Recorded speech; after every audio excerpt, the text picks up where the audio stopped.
मुंबईत मे महिन्यात 881 मिलीमीटर पावसाची नोंद झाली आहे। यंदा मे महिन्यातच पावसाने विक्रमी हजेरी लावली। त्यामुळे 1 मे ते 31 मे दरम्यान 881 मिलीमीटर पावसाची नोंद झाली, तर 107 वर्षातील हा सर्वाधिक पाऊस ठरला आहे।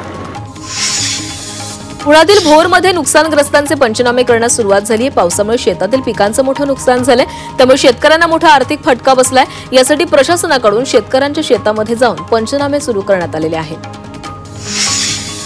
पुण्याच्या शिरूरमध्ये पिंपरी दुमाला गावामध्ये पावसाचा पेरू पिकाला फटका बसलाय। पावसामुळे पेरूच्या बागांचं मोठं नुकसान झालंय, त्यामुळे शेतकरी हवालदिल झालाय। मुंबईच्या मिठी नदीतील गाळ महापे डम्पिंग ग्राउंडऐवजी मुंब्रामधील डम्पिंग ग्राउंडवर टाकण्यात येणार आहे। मिठी नदीच्या सफाईसाठी 3 भागांमध्ये विभागून कंत्राट दिले। या कंत्राटदारांची निवड झाल्यानंतर गाळ काढण्याच्या कामाला सुरुवात झाली। वाशिमच्या मानोरामध्ये कालव्याला मान्सूनपूर्व पावसामुळे भगदाड पडले। कालव्यातील पाणी शेतात शिरल्यानं शेती खरडून गेल्याची माहिती समोर आलेली आहे। त्यामुळे शेतकऱ्यांच्या पिकाचं नुकसान झालं। यामुळे कालव्याची दुरुस्ती करून नुकसान भरपाई द्यावी अशी मागणी शेतकरी करत आहेत। व्यावसायिक वापराच्या एलपीजी सिलेंडरच्या दरामध्ये घसरण झालेली आहे। तेल कंपन्यांनी व्यावसायिक एलपीजी गॅस सिलेंडरचे दर 24 रुपयांनी कमी केलेत। त्यामुळे 19 किलोचा व्यावसायिक वापराचा सिलेंडर 1723 रुपयांना मिळणार आहे, तर आजपासून हे दर लागू होतील। जिल्हा परिषद शाळांमधील मुलींना आता जुडो कराटेचं प्रशिक्षण दिलं जाणार आहे। तसंच कौटुंबिक अत्याचारांविषयी ग्रामीण महिलांचं समुपदेशन केलं जाणार आहे। इयत्ता 4थी ते 10वी पर्यंतच्या विद्यार्थिनींना प्रशिक्षण दिलं जाईल।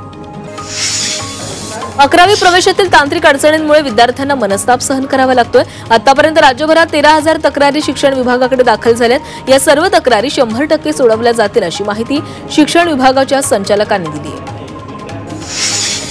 मुंबईतील अनेक रस्त्यांचं काँक्रिटीकरण अर्धवटच राहिले। काँक्रिटीकरणाची डेडलाईन संपली असून आता थेट पावसाळ्यानंतरच हे काम पूर्ण केले जाईल। त्यामुळे 4 महिने मुंबईकरांना त्रास सहन करावा लागणार आहे।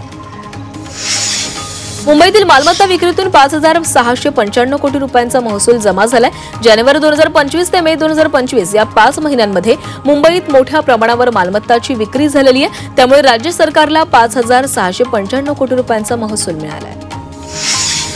भिवंडीमध्ये दरोड्याच्या तयारीमध्ये असणाऱ्या आरोपींना अटक करण्यात आली आहे। आरोपींकडून कारसह 17 लाखांचा मुद्देमाल जप्त करण्यात आला। एकूण 5 आरोपींना अटक करण्यात आली आहे, मात्र एक आरोपी पळून गेला असून पोलीस त्याचा शोध घेत आहेत।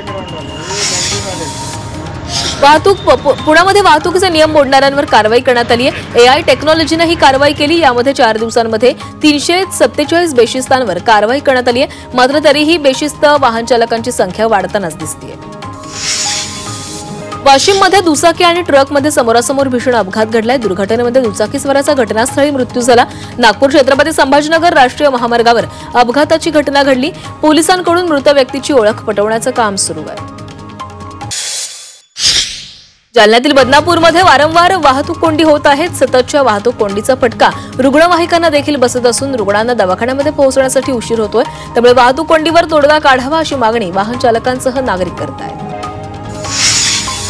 गोंदिया जिल्ह्यात कोरोनाचा शिरकाव झाल्याचं पाहायला मिळत आहे। जिल्ह्यामध्ये 2 रुग्ण पॉझिटिव्ह आढळून आले असून त्यांच्यावर खासगी रुग्णालयामध्ये उपचार सुरू आहेत। दोन्ही रुग्णांचं वय 60च्या वर असून त्यांची प्रकृती स्थिर आहे। नागरिकांनी घाबरून न जाता काळजी घेण्याचं आवाहन आरोग्य विभागानं केलं आहे।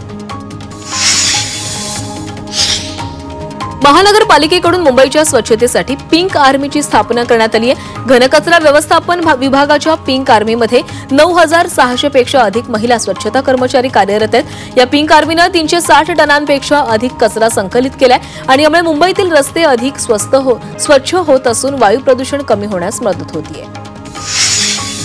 अहिल्यादेवींच्या जीवनावर बहुभाषिक चित्रपट येणार असल्याची मोठी घोषणा चौंडीमध्ये मुख्यमंत्री देवेंद्र फडणवीसांनी केली आहे। चित्रपटाच्या माध्यमातून अहिल्यादेवींचा इतिहास जगासमोर येणार असल्याचंही फडणवीसांनी सांगितलंय। अहिल्यादेवींच्या नावानं धर्मांतर विरोधी बंदीचा कायदा करावा अशी मागणी भाजप आमदार गोपीचंद पडळकरांनी अहिल्यानगरच्या चौंडी येथे अहिल्यादेवी जयंती कार्यक्रमामध्ये केली आहे। तसंच धर्मवीर छत्रपती संभाजी महाराजांच्या नावानं लव्ह जिहाद विरोधातील कायदा करण्याची देखील मागणी करण्यात आली आहे। पंकजा मुंडेंनी सुरेश धस यांना धक्का दिलाय। बीड जिल्हाध्यक्षपदी शंकर देशमुख यांची निवड केल्यानं भाजप आमदार सुरेश धस नाराज झालेत। जिल्हाध्यक्ष निवडीबाबत धस पक्षश्रेष्ठींकडे तक्रार करणार असल्याची माहिती मिळतेय। सुरेश धस यांचा विरोध डावलून मुंडे गटाच्या पदाधिकाऱ्यांची जिल्हाध्यक्षपदी निवड करण्यात आली। पंकजा मुंडे आणि सुरेश धस राजकीय संघर्ष विधानसभा निवडणुकीपासून पाहायला मिळतोय। भाजपकडून संघटनात्मक नेमणुका जाहीर करण्यात आल्यात। अखेर भाजपकडून उर्वरित 22 जिल्हाध्यक्षांच्या नावांवर शिक्कामोर्तब करण्यात आला। पक्षांतर्गत वाद आणि इतर कारणांमुळे रखडलेल्या नियुक्त्यांना भाजपनं हिरवा कंदील दाखवलाय। वाशिममधील खडकेश्वर मैदानावर पुण्यश्लोक राजमाता अहिल्यादेवी होळकर यांच्या जयंतीनिमित्तानं बैलगाडा शर्यतीचं आयोजन करण्यात आलं। या शर्यतीमध्ये राज्यभरातील शेतकऱ्यांनी बैल घेऊन सहभाग घेतला।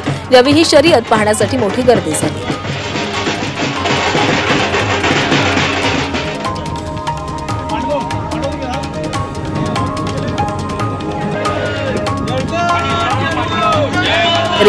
अहिल्यादेवी होळकरांच्या जयंतीनिमित्त या बैलगाडा शर्यतीचं आयोजन करण्यात आलं होतं आणि यामध्ये अनेक बैलगाडा शर्यती करणाऱ्यांनी सहभाग घेतलेला होता आणि ही बैलगाडा शर्यत पाहण्यासाठी अनेकांनी गर्दी देखील